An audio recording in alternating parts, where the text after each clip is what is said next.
What's up, my talented Tauruses? Welcome back to my channel, Nikkienergytarot. I am Nikki Energy. Of course you know that because you're returning back to my channel because you love me.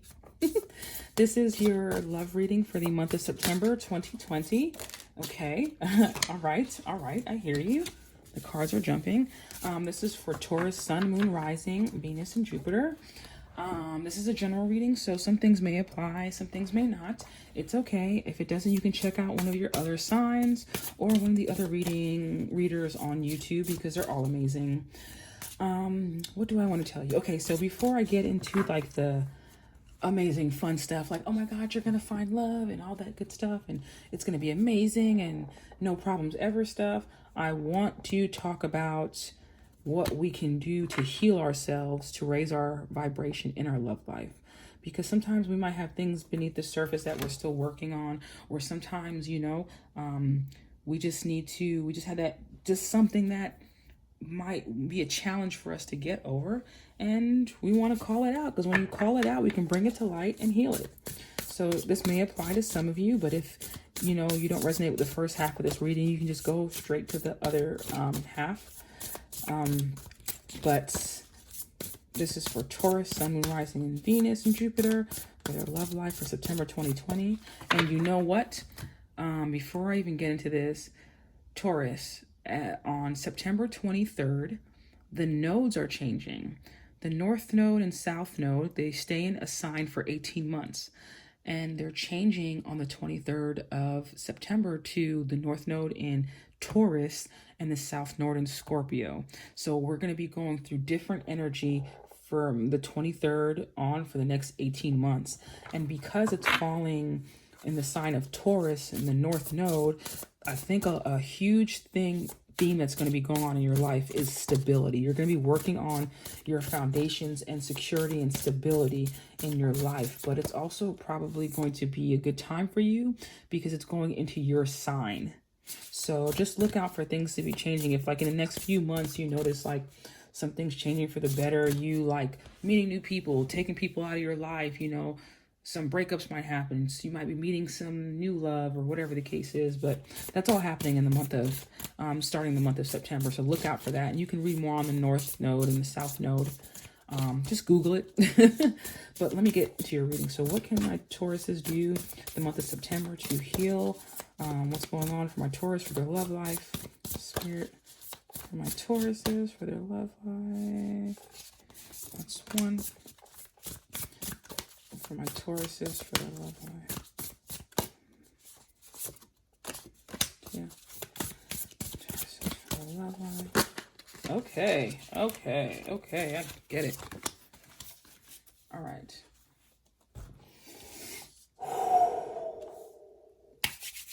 I'm so dramatic. All right, I'm going to read the meanings for these cards out the book, and then I'll intuit what I see. So, first one, 30, Castle. It's time for healing, not war. Card number 30. Don't burn something down to the ground unless you have a plan to build something better in its place. But it's too late for that, isn't it?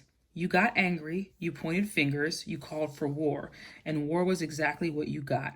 Now that it's time for healing and reparations, what's your plan? You need to take the same initiative and determination you had when you started and figure it out. Never neglect your intuition. So, my talented Tauruses, some of you could have gotten into a fight recently with a loved one. You could be separated from them now or just in a weird funk and space with it. And maybe, just maybe, you might have wanted that fight. You might have started. You might have looked for reasons to argue with that person, or whatever the case is. If this doesn't apply to you, don't get mad. I'm not accusing you of anything. But for those of you that can be honest with yourself and say, yeah, I did kind of start that, or I could have handled that differently. If you, put it this way. If someone is talking to you and they talk to you in a disrespected way, right? And you respond in anger, it's almost like, what more can they expect if they were disrespecting you first? If you know you want a certain response from someone, then you need to lead by example. Like if you want love, then you need to give love and be love. You're not always going to get it back, but that shouldn't change the way that you handle yourself, because you're not being judged by man, you're being judged by God, and your angels and the people around you. So you have to make sure you take care of you, and you're always handling things the right way. Like, you're not letting your ego fuel you and leading from your ego. Like, try talking to someone instead of accusing them or talking at them. Communication is a key in a relationship, and it's a beautiful key to use when it's being used the right way. So we have to make sure that we're using that the right way. Let's see what else is going on.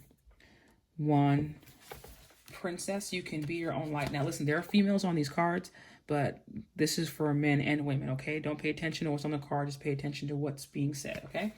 Card number 1, you may be in a dire situation and you need escaping from. Rest assured you have the power within to preserve. You already know you don't need to be rescued by a charming prince or a chivalrous knight in shining armor. You've got your own shield and sword, and God's help anyone who thinks they can do a better job. So for those of you that okay, this may be specific, but if maybe you started a couple of fights in your relationship or in the past, you've been strong because you've had to, and you don't want anyone to take advantage of you. It's almost like this card's coming out to let you know you don't have to do that. You can ask God to protect you in relationships. You don't have to be the one to rain down hell on somebody for what they say or what they do. If it's miscommunication, let God handle that revenge, right? What you need to handle is the way how you react to things and how you approach things, okay? Yes, you don't need anyone to save you, and you're not weak, but part of you not being weak, part of you being strong means that you also preserve your strength, and you don't use your words for things that are not going to be beneficial or not going to help the situation out. What else do we have? 25. Mural. Be your own first priority. 25. Okay. Whatever you're currently grappling with, you must put yourself first. When you're on an airplane, they always tell you to put on your own oxygen mask before you try to help your neighbor with theirs. That is to say, if you don't make sure your own energy bar is full, then you'll have no energy to give to someone else. Be brave enough to admit when you need to take a step back from the demands of others and work and make sure you're okay. So, okay, good. So what I'm getting from the 3 of these cards together, there might have been an argument in a relationship that you're in because you're stressed about something else, whether it be finances, everything that's going on with COVID, your job, family, whatever. And you're not articulating it the right way. So when someone comes at you with anything at all, it's like you explode, or this could be the other person exploding, right?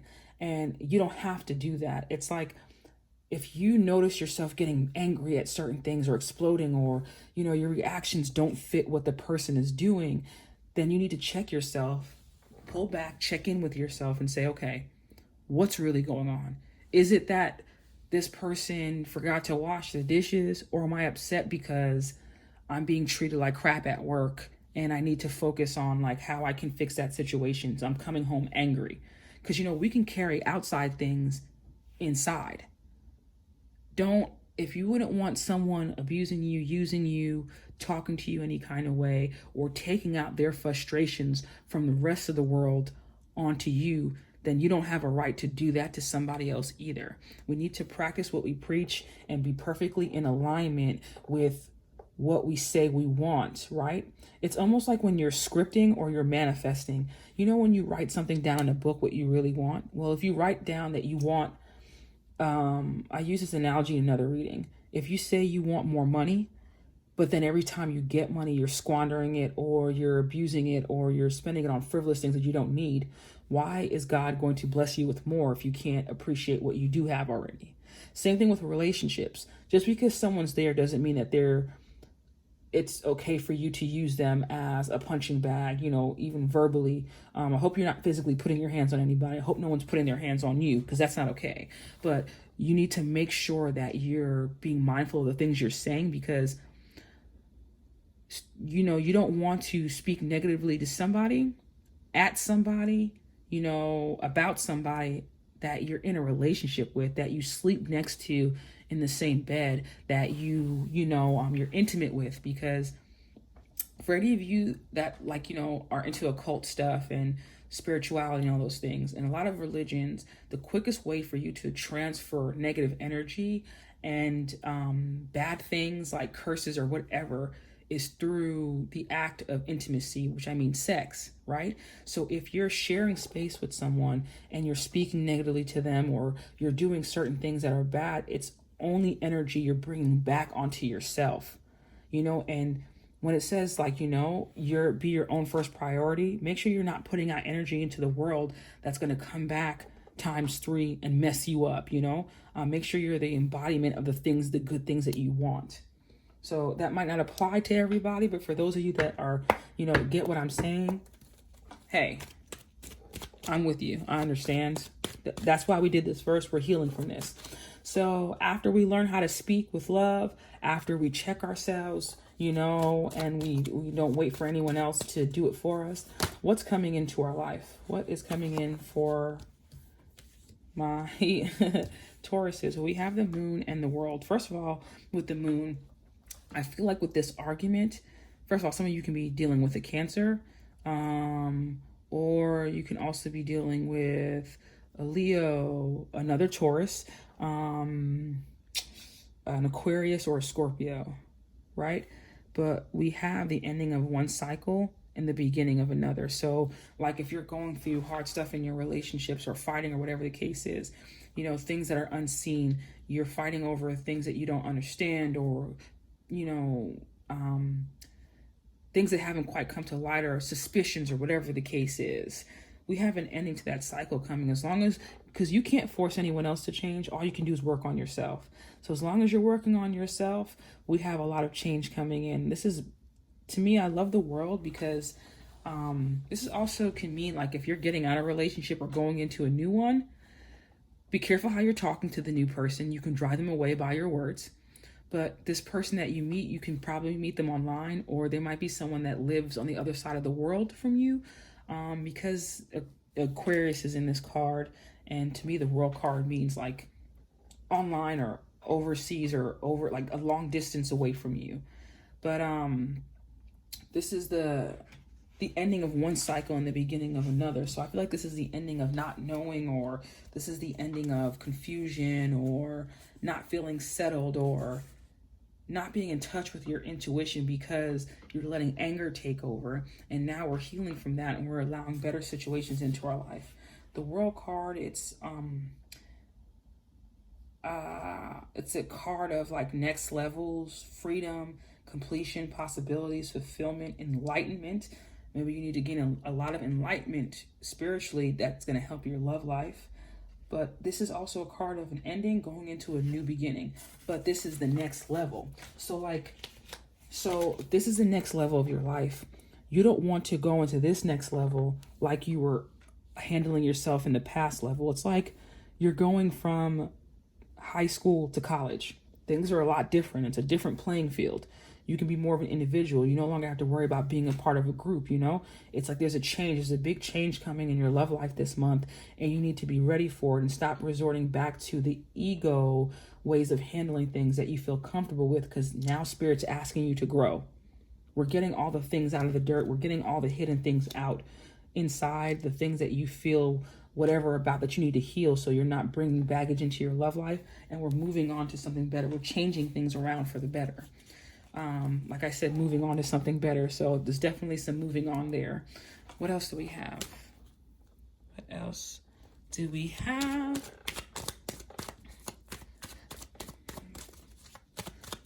What else do we have for my Tauruses for their love life? Well, I definitely noticed communication coming in. But besides communication, you got someone that's still checking in on you. That's for those of you that are dealing with somebody, have dealt with somebody that you're no longer talking to right now. You're not a forgetful person. You're very unforgetful, Tauruses, but you have someone that's watching you closely or is ready to take action towards you. Very intellectual, younger, could be an air sign. But I see someone that's interested in you, someone that's watching you. And maybe that's who's coming into your life. Maybe it's someone that you're going to be building something with, but they're not ready to come in because something's being held back because you're working on yourself. But this month, there is a change coming in. And I believe it's going to be coming in at the end of the month, definitely. So I see the number 21 there. And it's 3. The number 3 is a number of creativity and growth, making better decisions. So you're making some really, really great decisions coming up in your life. You're growing, you're finding new creative ways to do things in your love life. You're no longer doing things the same old way because you want better results. Hope this is resonating for somebody. Let's see, what else do we have coming up in your love life, Taurus, for the month of September 2020? Come on, Taurus, what's up? What else we got going? What else we got going on? Okay. This card has been coming up like almost every reading. Communicate clearly. Yelling is a form of communication. However, if you want someone to hear you and really understand you, you need to speak with the same respect, the same tone that you'd want to be spoken to. I don't care if that person is disrespectful themselves. If you're trying to get something out and you want someone to understand you, this is going to help you moving forward with any relationship. Make sure you're communicating clearly. Make sure you're using your words wisely. I mentioned this in the other reading and another reading. I think it's Aries reading. So if you're dealing with an Aries, you might want to check out that reading. But I mentioned to Aries, like, if we can either speak life or death into something. If you are using your words to say negative things, hurtful things to somebody, then that's what you're going to get. Negativity, hurtful situations, But if you're using your words to speak positively or trying to understand someone, or speak in ways to where you're being respectful, especially when it's during an argument, then you're going to get that back. And if someone's not giving that back to you when you're giving it to them, then it's either counseling or you leave that situation alone. But 2 people screaming at each other that's not going to do anything. It's just going to leave people feeling disrespected, being in their ego, and waiting for the other person to apologize. And then you're going to be missing out on love and life. And what else do we have here? No need to worry. Yeah, whatever's going on in your love life, there's no need to worry because this card right here lets me know that everything is changing and it's getting better. You are literally walking into a new atmosphere, a new situation. By the end of the month, you will notice the energy is different. Things are different for you. But you just need to constantly work on becoming a better version of yourself so that you're always inviting the healthiest love into your life, This is for Tauruses, for their love life for 2020. I mean, not 2020, September 2020. Taurus for September 2020. All right, 2. Today I choose calm. Today I choose peace. Yes, choose calm today. Choose peace today. No arguing. This is a time for healing, not war. We have big things coming up. We can't be focusing on wreaking havoc. That's just so funny that came up. Okay, wealth is pouring into my life. Wealth, no need to worry, baby. Wealth, abundance, all the good things are pouring into your life. Why? Because you're working on yourself and you're choosing calm and peace instead of chaos. What else do we have coming in for my talented Tauruses for their love life for the month of September 2020? Come on, Spirit. What's coming up for Tauruses? Let me know. All right, we'll choose this one. Then we'll choose... Okay, and we'll choose these 2. Oh, yay. Okay, the Grim Reaper. The relationship is over. No second chances. Grow, transform your life. Yeah, this is what you're going through. Listen, if there was an ending, if you ended stuff with a person, the same person who could be like spying on you from the past, there's no need to worry. Okay, you got some different things coming into your life. So those are for those of you that just went through a breakup. There's someone that you need to leave in the past. Let it go. You're transforming. Things are changing for you. So maybe this is the person you were arguing with, but maybe being around that person always causes you to argue and be angry and be upset. You need to change. If you notice that every time you're around someone, you feel anger and it's always arguing, then you need to leave that person. No relationship in the world is worth your sanity and your well-being, okay? Because you'll be no good to anybody if you're always constantly upset and pissed off. Then we have separation and then soulmates. So I feel like you're in separation from this person. The arguing, maybe this argument left to separation. Part of me is saying you don't need to go back to this, but every situation is different. That might not be what you want to hear, but like I said, you have to love yourself enough to know that your life isn't only just that one person. It hurts when someone walks out of your life, but if you're basing all your happiness on that one person, it's, you can't do that. You need to find out what makes you amazing, be able to sustain yourself. So any added love from anyone else is it's an added plus. It's not the only thing it's everything you need to sustain you. You know what I mean? So for those of you going through separation, and you want that person back, make sure that person is pouring into your life. Make sure you'll know how you feel around that person. Pay attention to also the things that happen when you're with that person. Are you guys always experiencing bad luck together, or things like weird things always happening? Like that never happens. Like you lose your keys when you're supposed to meet up with them. You lose your debit card and you're supposed to be buying them something. You miss your plane, you're supposed to be flying to see them. It's like Spirit is trying to do things to take you away from this person and you're holding on. So even choosing calm and peace, it doesn't just mean with arguments. It could also mean in your life. Who are you choosing in your life? Who are you surrounding yourself with? Because that could be the life or death of you, who you surround yourself with. And the last card we have is soulmate, soul connection, partnership agreement. And it's going right over here because that's what I feel is happening. You're changing to. So even if you separate from somebody and that person isn't meant to come back in your life, don't hold on to what's not for you. Cry, heal, get over it. But know that you have something good coming into your life, especially with this World card, because things are changing. And especially like if you don't know about the North and the South Node, please go and look up the North and the South Node, so that you can understand why it's so important, because it's going into the sign of Taurus in sidereal astrology. And you guys are Tauruses. So, you can pull up your chart in sidereal astrology to understand how it's going to affect you, what house it's going to affect you, where your South and North Node is in your chart. The more information we know about ourselves, the better. Okay, my talented Tauruses, I love you guys so much. Be sure to like, share, comment, and subscribe. Come back and see me again soon. I hope you guys have a blessed September, and I hope you win the lotto for $1 billion, because you deserve it. Okay, bye.